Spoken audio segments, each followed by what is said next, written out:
There are places in this country where you can walk for hours without seeing another human being.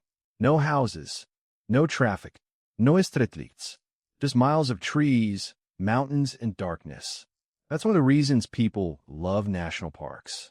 They go there to escape the noise of everyday life, to disconnect, to breathe fresh air and feel like they're somewhere untouched by the rest of the world. But sometimes being completely alone isn't as peaceful as it sounds. Because when you're deep enough into the wilderness, there may be no one around to hear you scream. The following 3 stories were shared as true experiences by people who claimed something happened to them while visiting or working in remote national parks.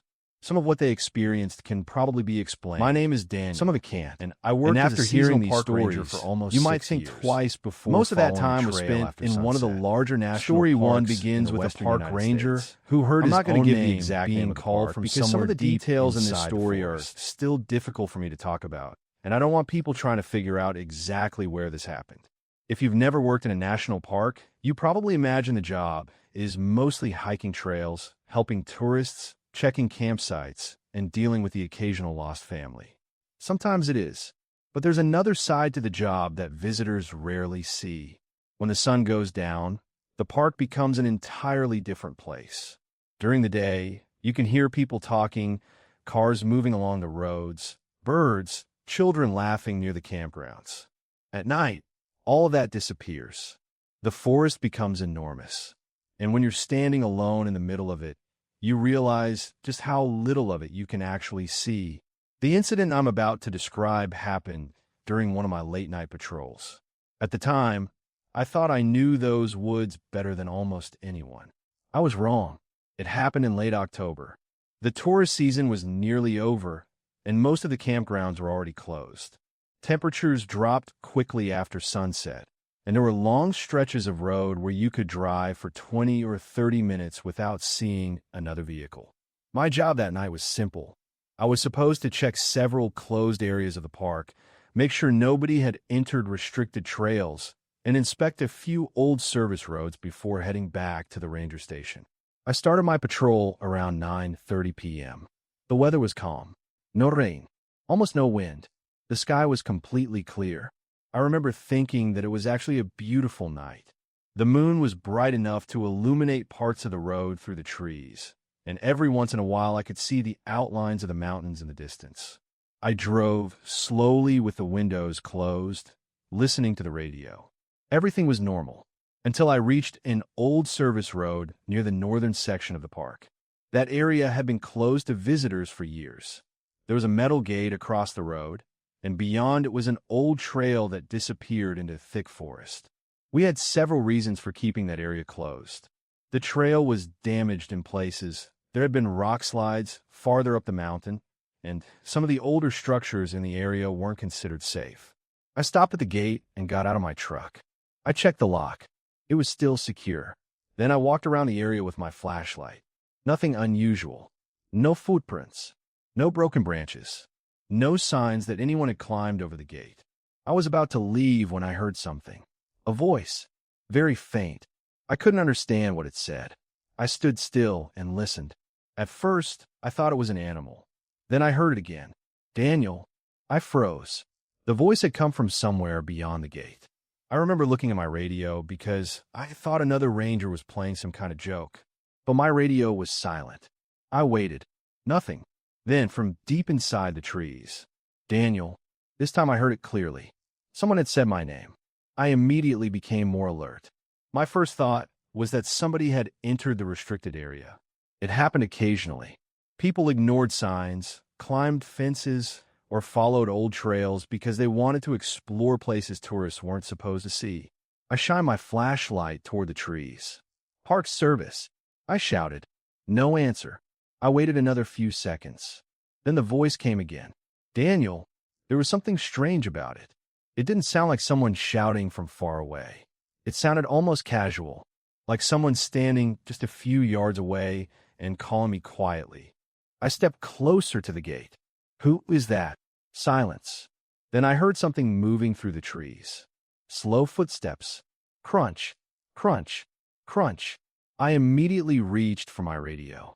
Base, this is Daniel. I'm at the North Service Gate. I may have someone inside the restricted area. The dispatcher answered almost immediately. Copy, Daniel. Do you need another unit? I looked toward the trees. For a moment, I saw nothing. Then I heard the voice again. Daniel. I pressed the radio button. Yes. Send someone. There was a pause. Then the dispatcher said something that I still remember word for word. Daniel, are you sure you're at the North Service Gate? I looked at the sign beside me. Yes. Another pause. Okay. Stay where you are. Something about her voice had changed. She sounded nervous. I asked why. She didn't answer immediately. Instead, she asked me to describe what I was hearing. I told her there was someone inside the woods calling my name. The dispatcher went quiet. Then she asked, does the voice sound like a man? I said yes. She asked, older man? I said yes. Then she asked me something that made absolutely no sense. Does he sound like Mark? I didn't understand what she meant. Mark who? She didn't answer. Instead, she said, just stay in your vehicle. I started walking back toward my truck. Then the voice came again. Daniel. But this time I recognized it. My entire body went cold. Because I knew exactly whose voice it was. It was Mark. Mark had been a ranger at the park before I started working there. I'd never met him personally, but everyone knew his story. He had disappeared almost 11 years earlier. Mark had been conducting a solo patrol in that same northern section of the park when he failed to return to the station. A search team found his truck the following morning. It was parked near the same service road. His radio was inside. His backpack was inside. His keys were inside. But Mark was gone. Search crews spent nearly 2 weeks looking for him. They found footprints leading toward the old trail, but they disappeared near a steep section of forest. No body was ever recovered. Eventually, the search was called off. People had theories. Some thought he had fallen somewhere nobody could reach. Others believed he had been injured and couldn't call for help. There were rumors about everything from wildlife to foul play, but nobody ever found out what happened to him. And now I was standing beside the same road, hearing his voice call my name. I got in my truck and locked the doors. My hand was shaking. I turned on the headlights. The beam disappeared into the trees. Nothing. Then something moved, far between the trunks. I couldn't make out what it was. I reached for the radio. Base, I know who that is. The dispatcher didn't respond. That's Mark. Still nothing. Then the radio crackled. A voice came through, but it wasn't the dispatcher. Daniel. I nearly dropped the radio. The voice was coming through my radio. It sounded exactly like the voice I'd heard outside. Daniel, can you hear me? I immediately turned the radio off. The forest went completely silent. I sat there for several seconds, trying to convince myself that there had to be an explanation. Maybe someone was using another radio frequency. Maybe another ranger was nearby. Maybe someone was trying to scare me. Then I heard 3 knocks on the side of my truck. Knock, knock, knock. I jumped so hard that my head hit the roof. I stared at the passenger window. There was nobody there. I grabbed my flashlight and slowly aimed it toward the glass. Nothing. Then another 3 knocks. This time from the driver's side. Knock, knock, knock. I didn't move. I didn't even breathe. Then the voice came from directly outside my window. Daniel. It was quiet, almost a whisper.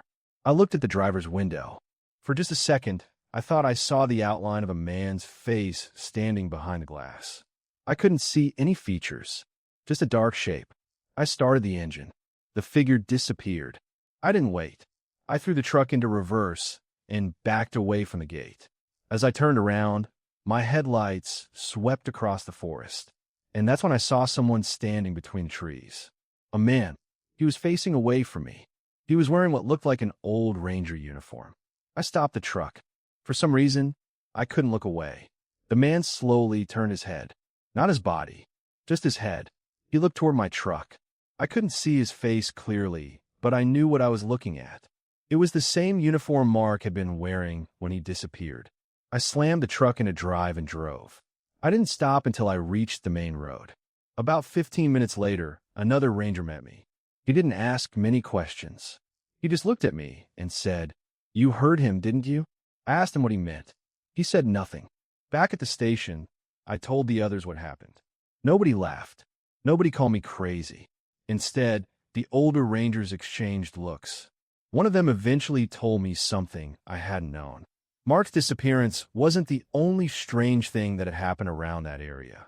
Over the years, several rangers had reported hearing someone calling their names from inside the restricted forest. Always at night. Always from somewhere near the old trail.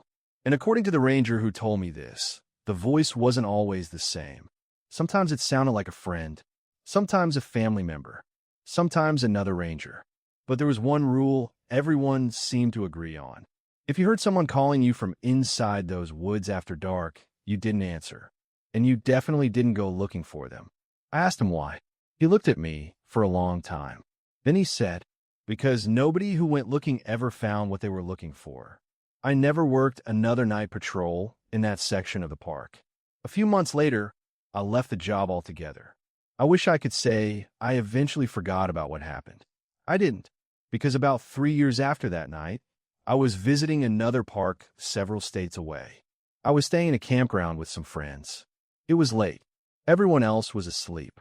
I stepped outside my tent for a minute to get some fresh air. The forest was completely quiet. Then I heard something. A man's voice, very faint, coming from somewhere beyond the trees. Daniel. I stood there frozen. The voice came again. Daniel. I didn't answer. I didn't move. I just went back inside my tent and zipped it shut. The next morning, I asked one of my friends if he'd heard anything during the night. He said no. I never told him what I'd heard. I don't know what happened to Mark. Maybe he fell somewhere in those mountains. Maybe someone hurt him. Maybe there's a perfectly ordinary explanation for everything I experienced that night. But there's one thing I still can't explain. The voice that called my name didn't sound like a recording. It didn't sound like someone pretending to be Mark. It sounded like Mark. And 11 years after he disappeared, I heard him calling me from a place where no one should have been. Sometimes I wonder what would have happened if I'd opened that truck door. I'm glad I'll never find out.